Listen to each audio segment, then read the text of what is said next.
Hello, welcome to the Wire Podcast, a podcast that provides the best content about all things sports. I'm Ryan McCrary, and on today's episode, I'm going to be talking about the 2025 NBA Draft. The draft was this week. It was a lot of fun. I had a great time watching it. I'm going to go pick by pick in the first round and give my thoughts on almost every pick. I also want to highlight a few teams that I thought did really well in the draft and a few teams that I thought didn't do so well. And I'm going to discuss why I disagreed with those teams' draft strategy. It's been a while since I've done a podcast, so I'm glad to be back. I've been busy, but I'm here. I'm back. I'm going to stop wasting time. Let's go ahead and dive right into today's episode.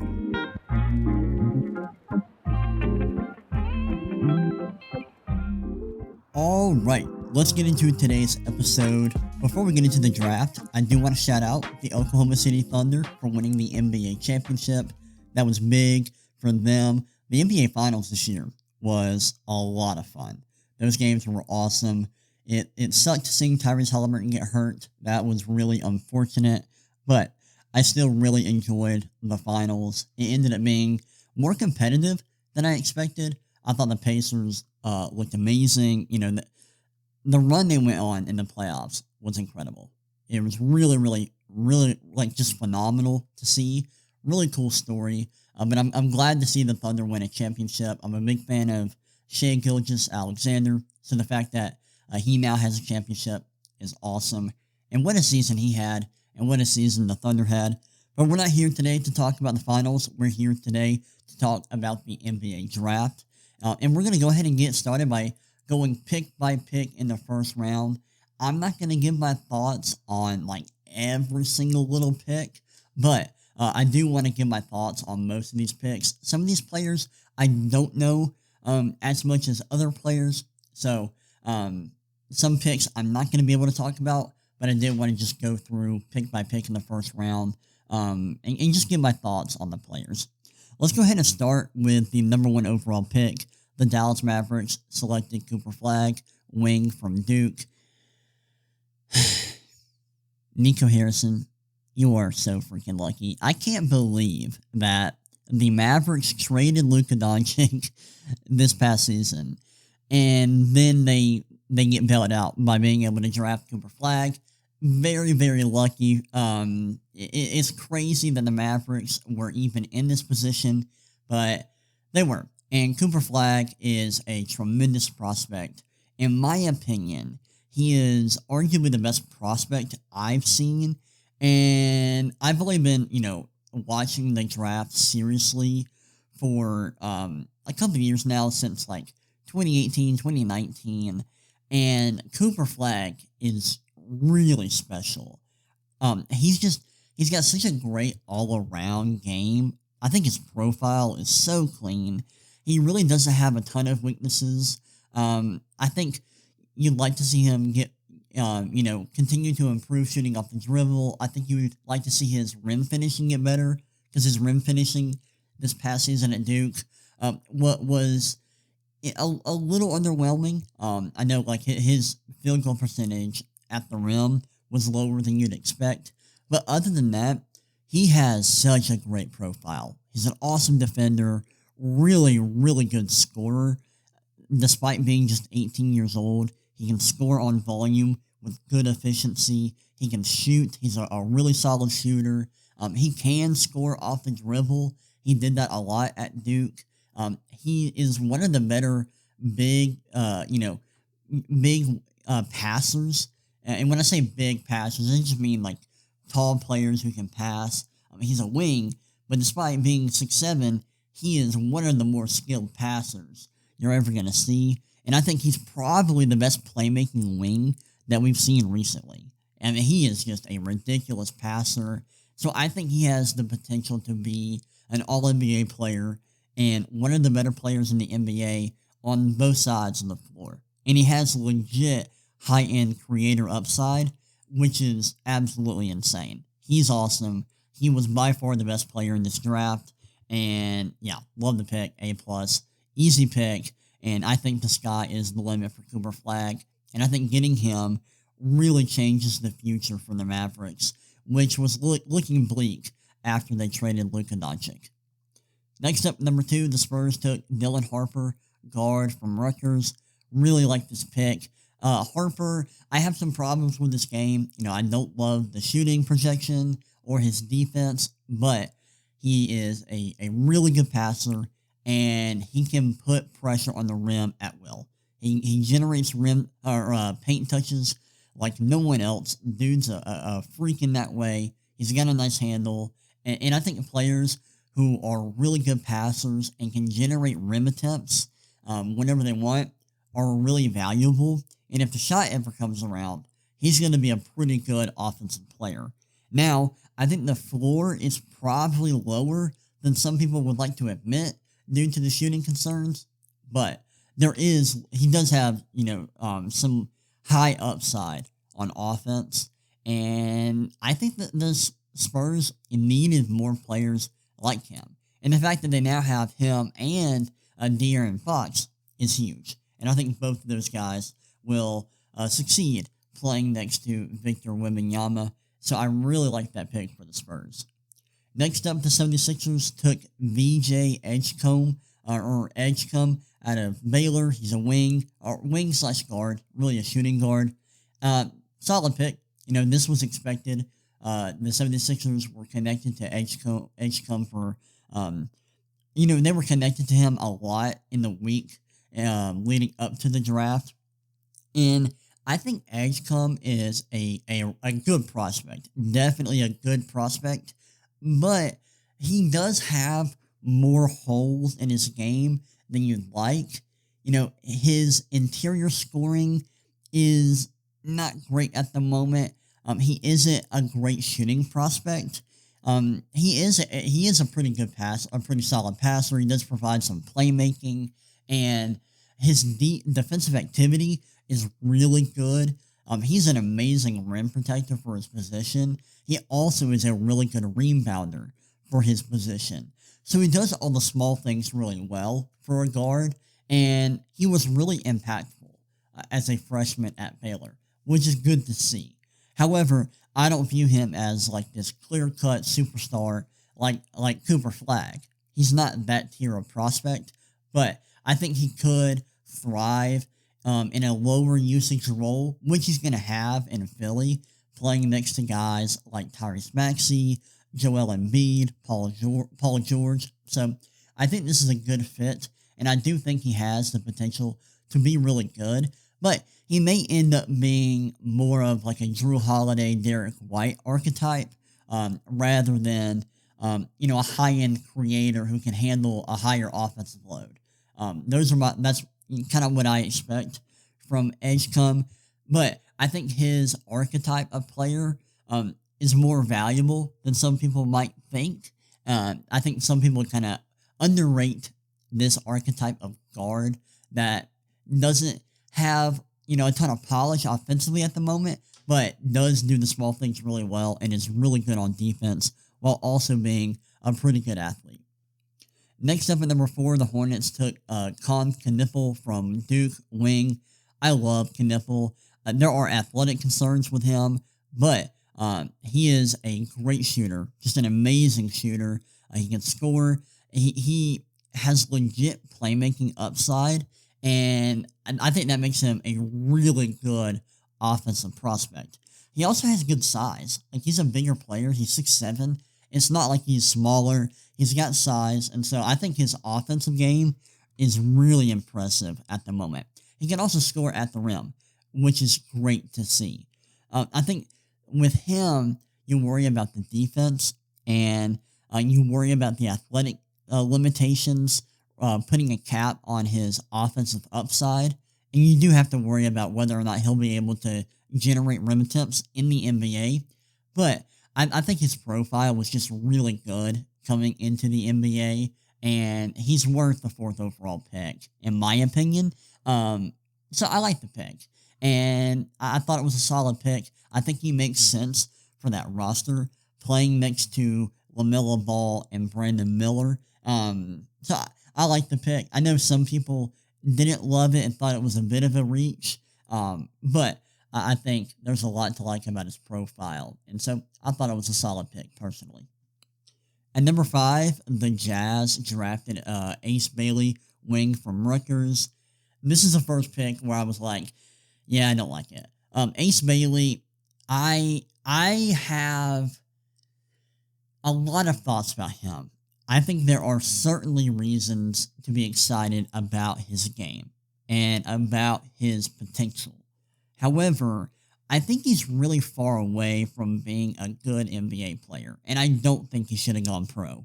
And obviously, like, if you're going to be a top 5 pick, you have to go pro. You have to declare. So I'm not saying he shouldn't have declared. Like, of course, when you're going to be a top 5 pick, you've got to go into the draft. So I don't fault him for that.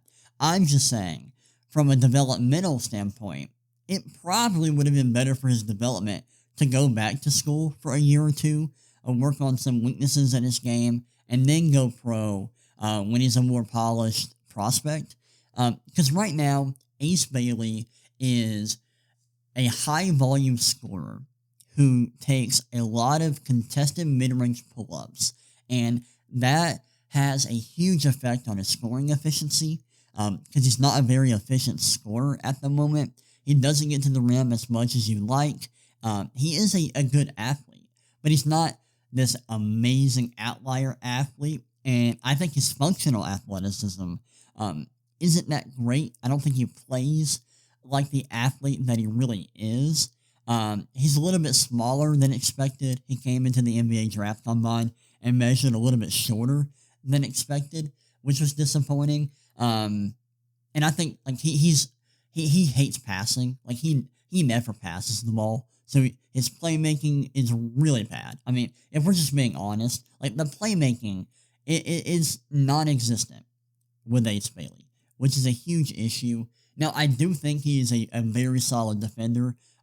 He provides really nice rim protection for a wing. He can grab defensive rebounds. I think all around, his defense is solid. So that's really good. And you've got a guy here who has the potential to be a solid shot creator with legit defense. That's like a very intriguing player. But at the moment, I don't think Ace Bailey can fill that role and be impactful in that role because of his shot diet. His shot diet is too bad at the moment. So I don't like this pick for the Jazz. I think Ace Bailey is going to be forced to be like this high-volume shot creator as a rookie, or at least that's my fear. My fear is that they kind of let him play that role rather than asking him to play a low-usage role where he has to shoot more threes and has to get better at shooting off the catch and playing off of his teammates. I think that would be a role that I'd like for him to fill, and I just don't think he's going to do that in Utah. And my concern is that the Jazz are going to let him continue his bad habits, and that's going to keep him from being an impactful player in the NBA, and that's my concern. I think there are certainly things to like about Ace Bailey's profile, but he is not worthy of a top 5 pick at the moment, and I'm concerned about his future. I really am. Let's move on to number 6, where the Washington Wizards drafted Trey Johnson from Texas. Solid pick. I'm probably lower on Trey Johnson than a lot of people, so I do think this is a bit of a reach. I think players of this archetype get overrated a lot. And Trey Johnson is this really talented scorer and shooter, which is amazing. But outside of that, you're not getting much from him, which is a concern. And that's why I'm a bit lower on him. I think players who are really good scorers and shooters but provide not much else are really not great. And I think the impact they provide is overstated, which leads to me being a little bit low on Trey Johnson. I think the scoring and the shooting are going to translate, and that could allow him to be impactful in certain contexts. And so he could be a solid player for Washington, but I wouldn't necessarily expect, any high-end outcomes from Trey Johnson. Like, I think he can be a starter, but does he have, like, all-star or all-NBA upside? No. I think he would have to get a lot better on defense, and I think he would have to take a step up as a playmaker for that to happen. But at the moment, I think he's a little bit too one-dimensional, in my opinion. And so I don't think he's a bad player. I just think he's a little bit limited in terms of his skill set, and there's not enough variety there. And so I think his range of outcomes is a little bit limited. So I don't love Trey Johnson, but I also don't think this was like a terrible pick. I thought it was fine.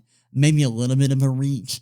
And I think your expectations for him have to be very specific and limited. I don't think you can expect this guy to be a superstar in the NBA. At number 7, the Pelicans drafted Jeremiah Fears, guard from Oklahoma. Man, I don't really like Jeremiah Fears. The reason why is that he is a small guard who can't shoot, and that is really concerning. Now, he can get to the rim at will, which is impressive. He's also a really good playmaker, but at that size, you really need more. Like, you really have to be just an ultra-skilled offensive player, and he just isn't. He just isn't. The shooting is really far away. I love the ability to get to the paint, to draw fouls, and to make plays for others, but the shooting and the defense are really concerning, and so I can't get there with Fears. I get why people like him a lot. I understand it. Totally get it. The size limitation is just, it's going to be hard for him to succeed in the NBA. And if he does, it's probably because his jump shot improves a lot, and he just becomes this incredible offensive player. But if that doesn't happen, I just don't think he's going to return top 10 value. I really don't. I'm hoping that he does. I'm hoping that he proves me wrong. But this profile, this archetype of guard, it's just not for me. It's not for me. I've gotten burned by guys like this in the past. Guys like Sharif Cooper. And I just can't do it. I just can't do it. Fears is not like a Trae Young level prospect where he is so good as a scorer, shooter, playmaker, and driver. He's a really good playmaker and driver, but he's not great as a shooter and a scorer at the moment. And he's got to improve in those areas. All right, let's talk about my next, pick that I hate. And that's at number 8, the Brooklyn Nets drafting Igor Demon from BYU. I hated this pick, to be completely honest. I'm not going to be blunt. Demon does have a chance to develop into something in the NBA because of his playmaking ability at his size. Like, the combination of his height and his playmaking is really incredible. It is. But he just has so many issues with this game. He can't score. He's not much of a shooter. And that's concerning. And players like that, I can't get on board with.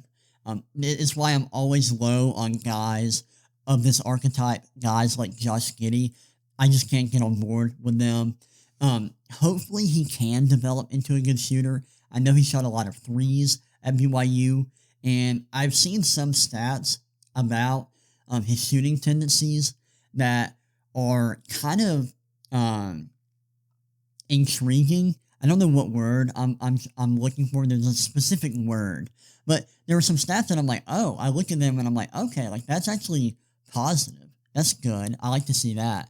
And so there is part of me that wonders if his collegiate production doesn't fully capture the talent.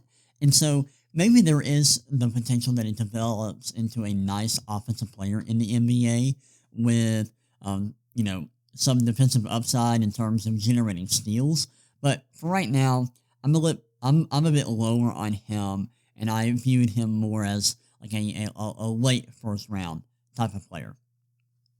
And number 9, we got the Toronto Raptors, who drafted one of my favorite players in the draft, a guy I wanted my team, the Atlanta Hawks, to take, and that's Colin Murray-Boyles from South Carolina.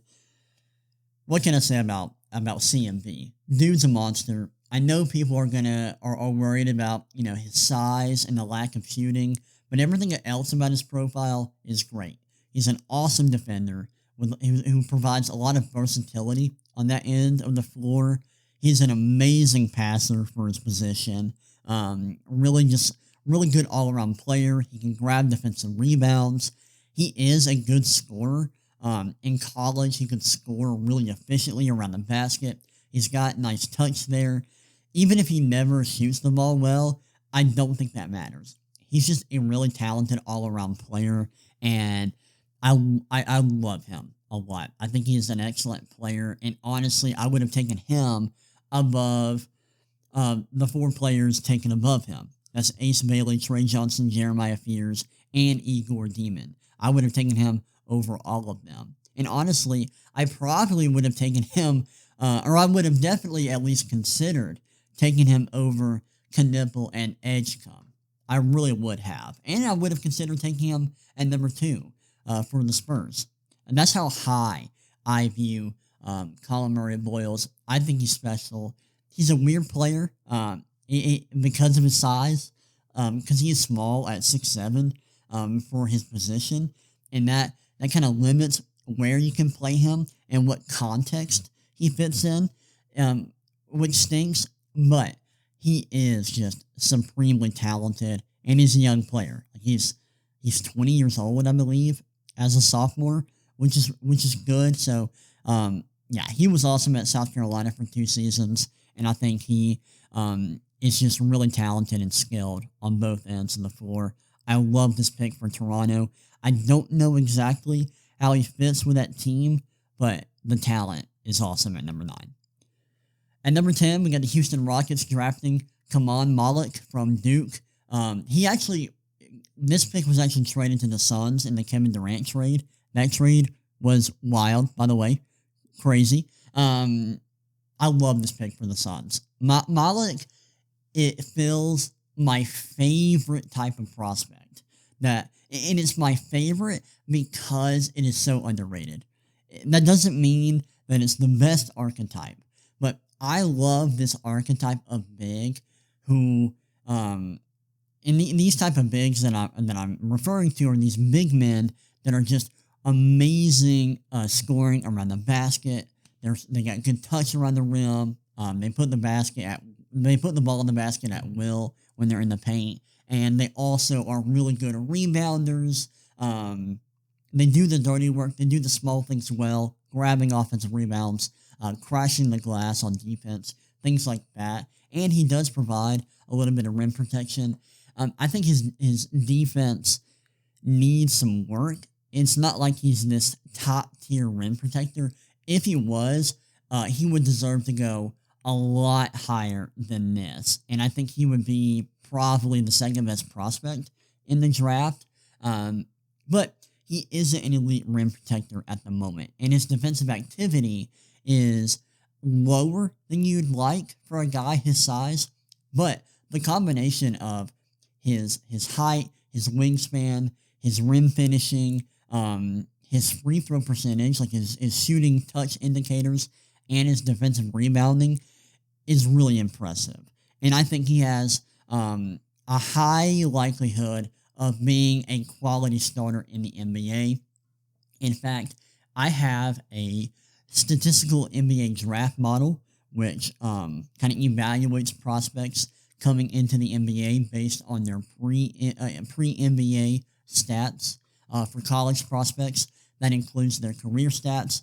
For international or pro prospects, that'll include their single season stats for the season right before they jump into the NBA. And my model, which includes consensus rankings, production, and size, had Malik as the third best prospect in this year's draft and viewed him as an all-star caliber prospect. So I think Malik has legit high-end upside. If the shooting comes around and he develops into a solid shooter and the rim protection improves, he's going to be a freakishly good player and a really impactful one. And I think he's actually a safer prospect in some regards than guys like Concanipple, VJ Edgecombe, and Dylan Harper. I really do.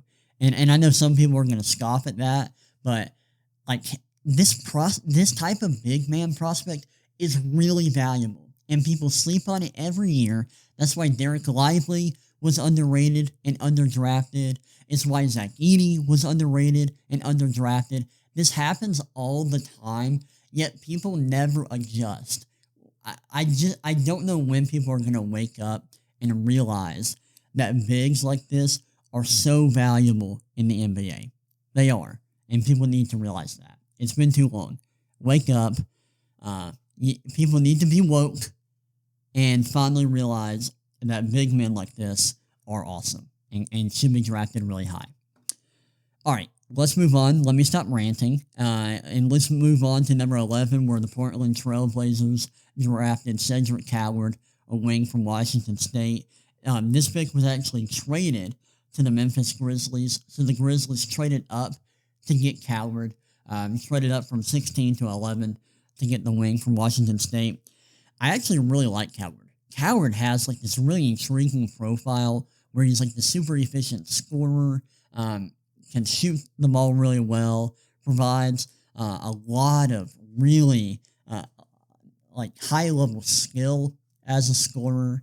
He's also a good rebounder, and I think off the top of my head that he was pretty active as a defender in college. His scoring profile was like unbelievable.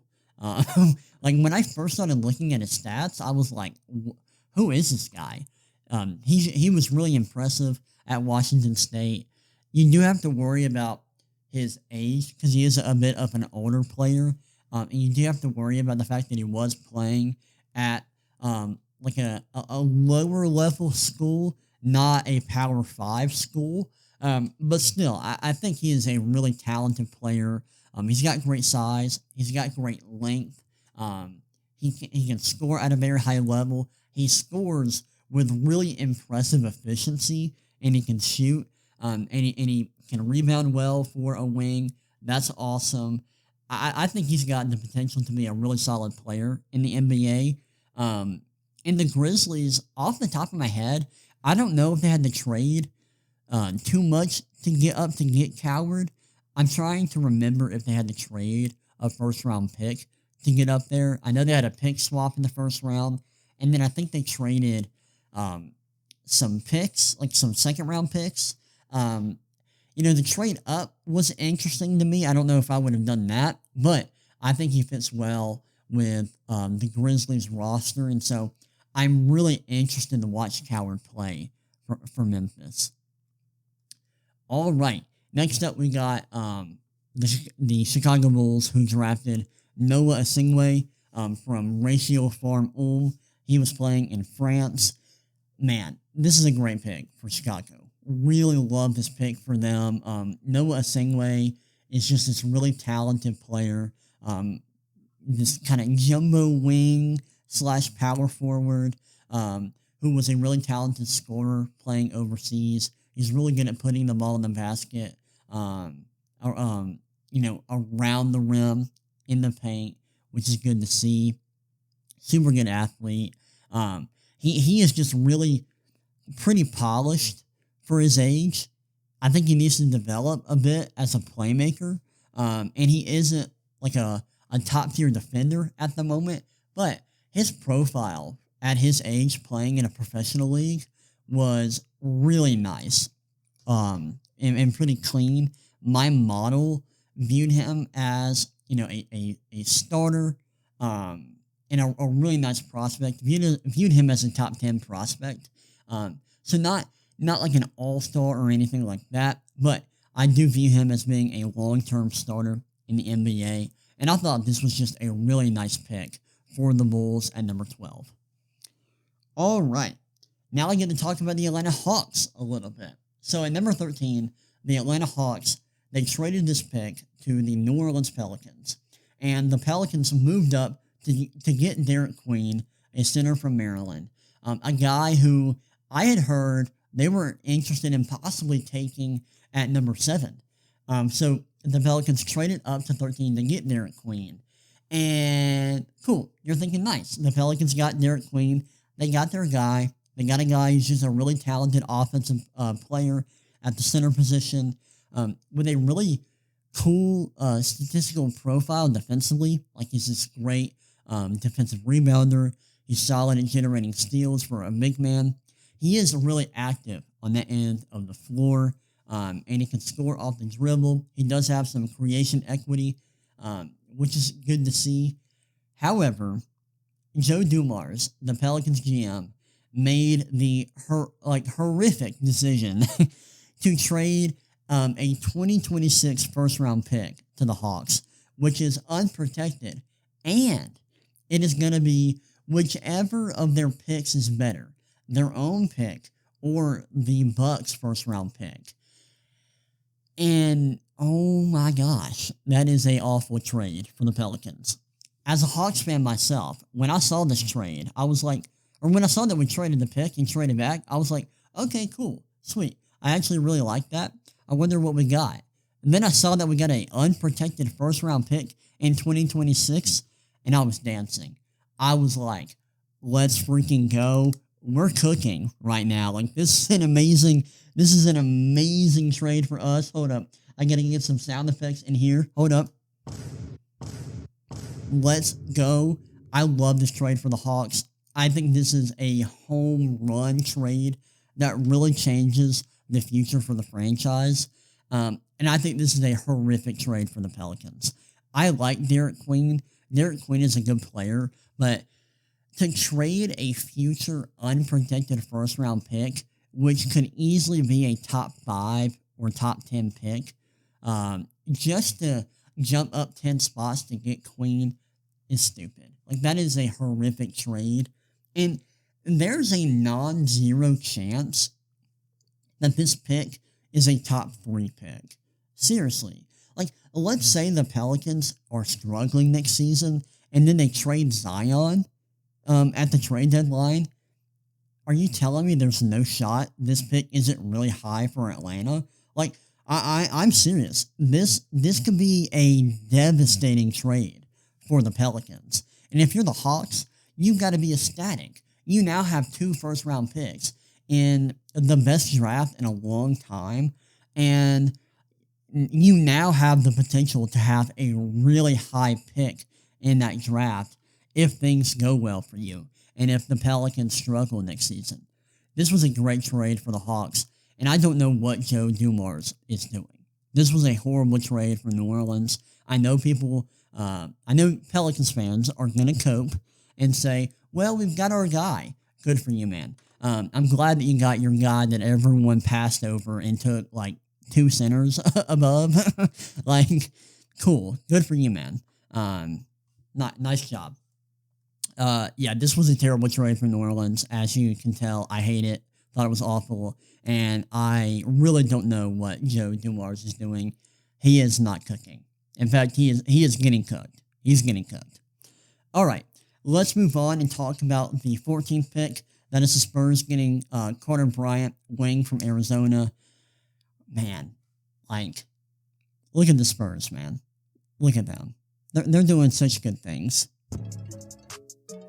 Let's go. I absolutely love this pick, and I really love what the Spurs did in this draft. Getting Carter Bryant at 14 is so cool. I love this for them. They get a guy who is a freak athlete, a really good defender, someone with legit shooting upside, and because of that, I love this pick. And he's a young player. He was a freshman this year.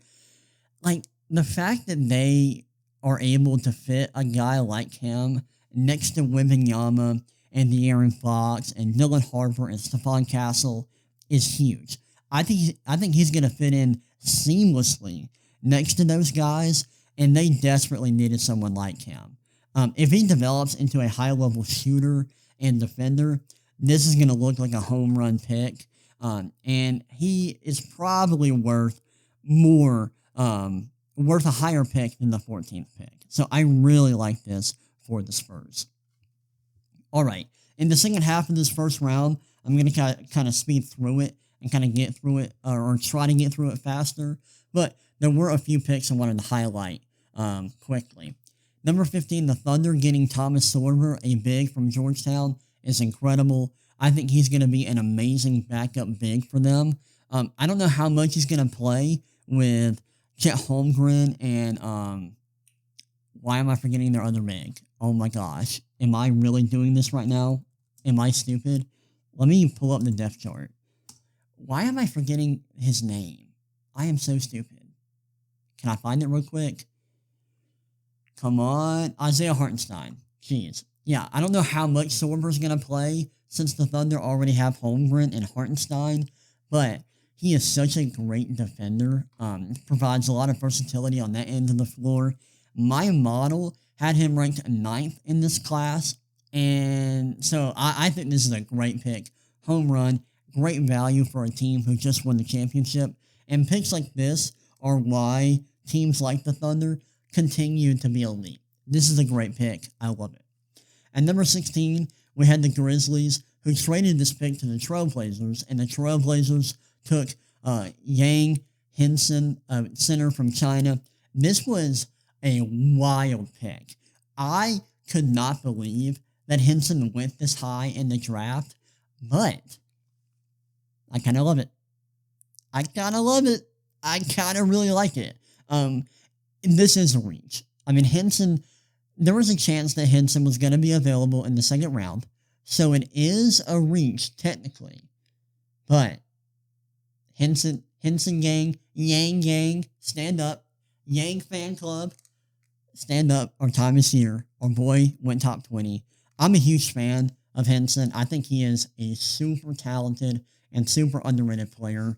His combination of size, passing skill, and interior scoring is incredible. He can also grab rebounds and protect the rim a little bit. He's not this high-level rim protector, but his profile was so good. I know he was playing in a crappy Chinese league, but man, he is such a skilled player.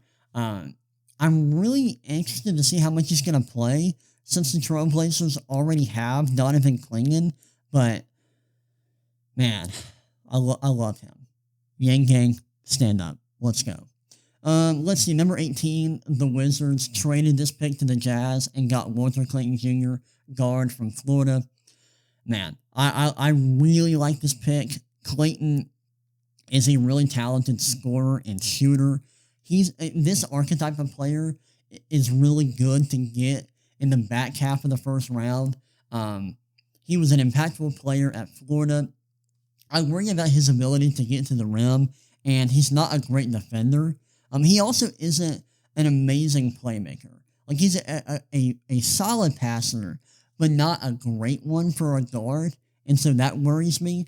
But I do envision him filling a Peyton Pritchard type role, which is worth the 18th pick. And if he does end up being a really efficient scorer and shot creator coming off the bench, I think that's going to be awesome. So I really did like that pick for the Jazz, and I thought that made a lot of sense for them. At number 20, we got the Miami Heat, who drafted Kasparis Yakuchonis from Illinois. I probably butchered his name. However, I thought this was a great pick for them. Kasparis is a really talented playmaker, interior scorer. He's got solid size. He could be a starter in the NBA. Like, seriously. I think he can be a starter in the NBA. Even if he isn't like a high-level starter, he can at least be a solid role player. He can handle on-ball duties. He can create for himself and his teammates, and that's really valuable. I know some people were a bit lower on him coming into the draft than they were like at the beginning of the college basketball season. However, I thought this was good value for the Heat, and players of this archetype generally aren't available this low in the draft. So I thought that was a really good pick for them. Let's see, there are a few more picks I wanted to talk about at the end of the first round. First was the Hawks at 23 after trading back with the Pelicans. They got Asa Newell from Georgia, a guy my model really liked. I was a bit iffy on Newell. I didn't want us to take him at 13 because he's a bit of a tweener between being like a big wing and being a big man. He doesn't provide like high-end rim protection. His rim protection at the moment isn't that great. And on top of this, he isn't a very good shooter. So it's kind of, I don't really know where he fits in the NBA, but he is really big. He is a good athlete. He can score at the rim. He's a very efficient scorer, and he's a good rebounder. And that's intriguing.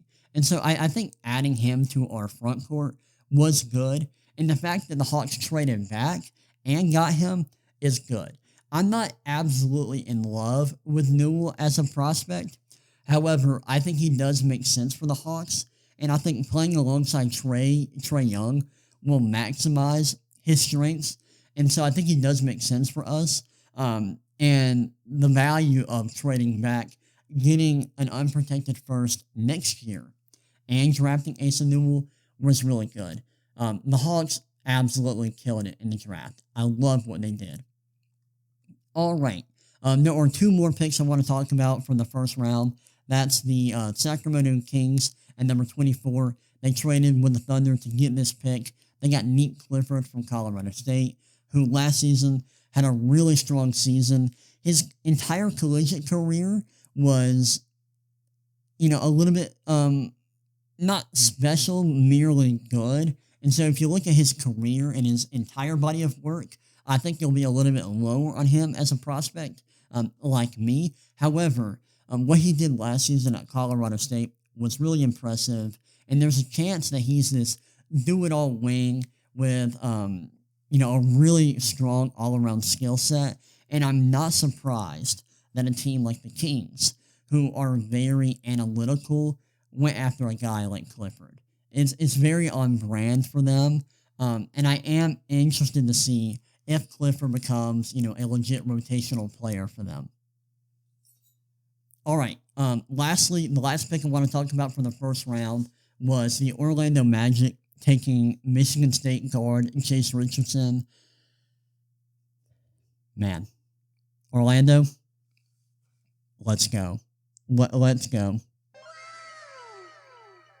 So impressive. I mean, this is a great pick for the Magic. I absolutely loved it. They really needed a guard like Jason Richardson, who is a really skilled and talented offensive creator. He can score. He can shoot a little bit. He's efficient. He was just a really good offensive player. One of the better guards in this class. My model had him ranked 11th in the class and ranked him as the third best guard in the class behind Dylan Harper and VJ Edgecombe, and had him as like a starter level prospect. So getting him at 25 is incredible. I think he's going to take the pressure off of Paolo Banchero and Franz Wagner in terms of, the offensive load and, the offensive creation burden. He can kind of take that load off of them a little bit. I think he fits really well next to them. And, yeah, the Magic really needed a guard like him. And so I think this is a great pick. This is a pick where I'm like A+ all the way. I absolutely love it. I'm not 100% sure why teams were lower on Richardson, but the fit in Orlando is great, and I'm excited to see him play alongside Paolo Banchero and Franz Wagner. I absolutely loved that pick. All right, that's all of my thoughts on the first round of the 2025 NBA Draft. Next up, I'm going to talk about a few teams I thought did well in the draft and a few teams I thought didn't do so well. Before I get into that, I'm going to take a quick break, and we'll be right back. All right, I'm back. Now we can kind of talk a little bit about a few teams that I thought did really well during this year's NBA Draft. I think the first team that I want to start out with is the Phoenix Suns, a team that I thought did a good job of getting value and drafting talented players. So the Suns, they actually traded for the 10th pick at some point. They also got the 31st pick from the Timberwolves. I don't remember if the Suns traded up for the 31st pick in the middle of the draft, but they did get that pick. So they had two picks that didn't even belong to them. And I think that was their 2 picks. Because they had a pick in the second round that they traded to the Warriors, and that was it. So with the 2 picks that the Suns traded for, they got Duke big, Kaman Malik, who I already talked about. I love him. I think he's a beast. But then in the second round, they got Rasheer Fleming, a wing from St. Joseph's, a player I really like. I thought he was super solid. My model liked him as well. My model had him ranked 9th or 18th in this draft. Before the draft, it was high on him. I viewed him as, let's see, what wing was it? It was Cooper Flagg 1, Con Kniffel 2, Noah Singway 3, Cedric Coward 4, and then Rasheer Fleming 5. So my model had Fleming as the 5th ranked wing in this draft. And getting both Malik and Fleming is big.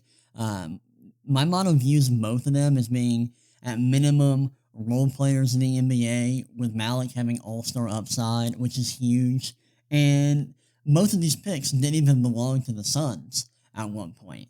So I really like that. And the Suns are in a weird position right now where their team is a debacle. It's a dumpster fire at the moment.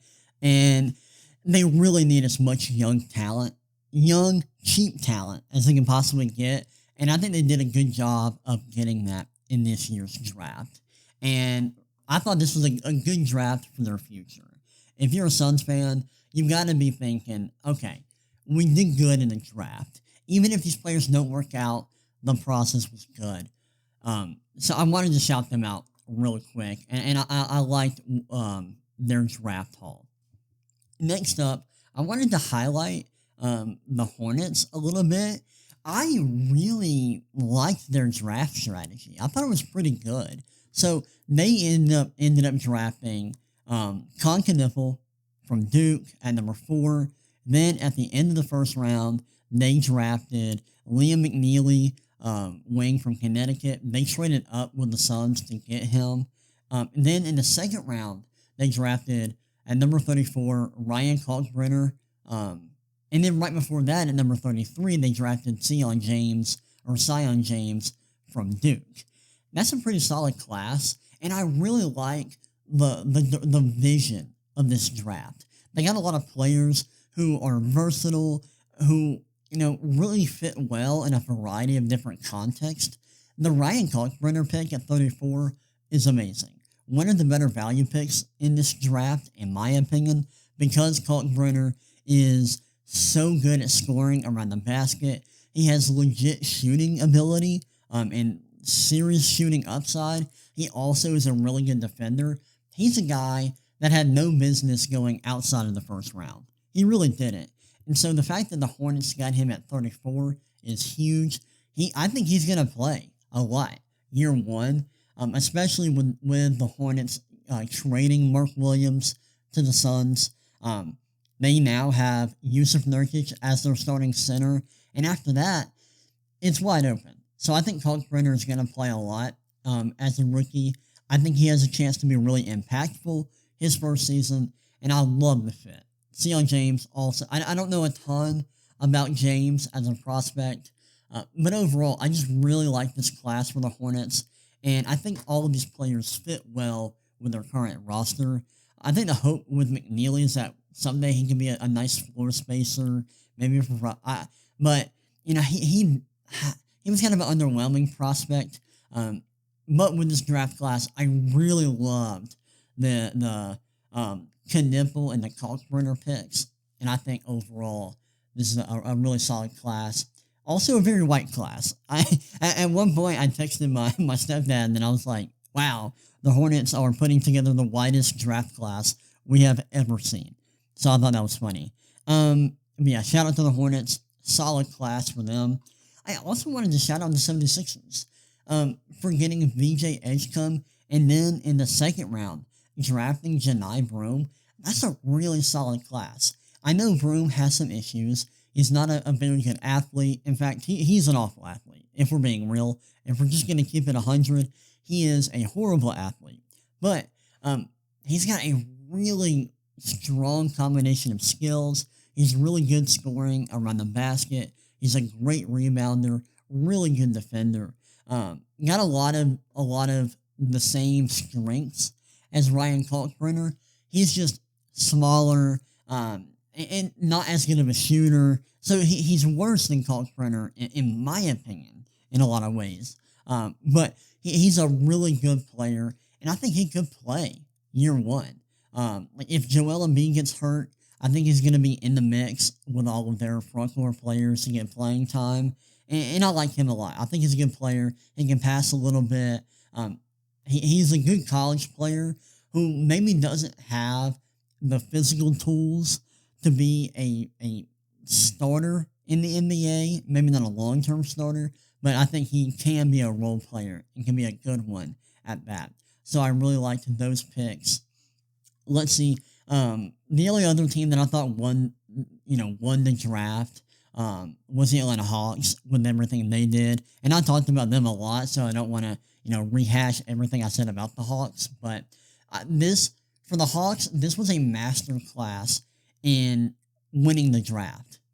Like, trading back, still getting their guy who they were rumored to want to draft at 13, still getting him at 23, while also picking up a extremely valuable, unprotected first-round pick in a draft that is absolutely littered with talent, and that pick also has the potential to be really high. That's incredible. Yeah, they did a great job in this draft. It's one of the rare times where a team that I'm a fan of has actually done a great job in the draft, and so I am very happy. And before I move on to some teams that I thought didn't do so well, I want to talk about the Magic a little bit. I talked about the Magic getting Jace Richardson at 25, which is excellent value. Really good value there. But in the second round, at pick 32, they traded with the Celtics and got Noah Pinda, a very solid prospect. I'm trying to see where my model had him. My model was actually really high on Pinda at one point. He's 28th in my model now. At one point, my model really liked him, but then I made some adjustments, made some tweaks, and then it was a little bit lower on him. But Pinda is a talented player, and I think the value of getting Richardson is so huge, and I think he's such a good fit with this team that I had to talk about them as being winners of the draft. Because they killed it. They took advantage of Richardson falling. And he's such a great fit for their roster.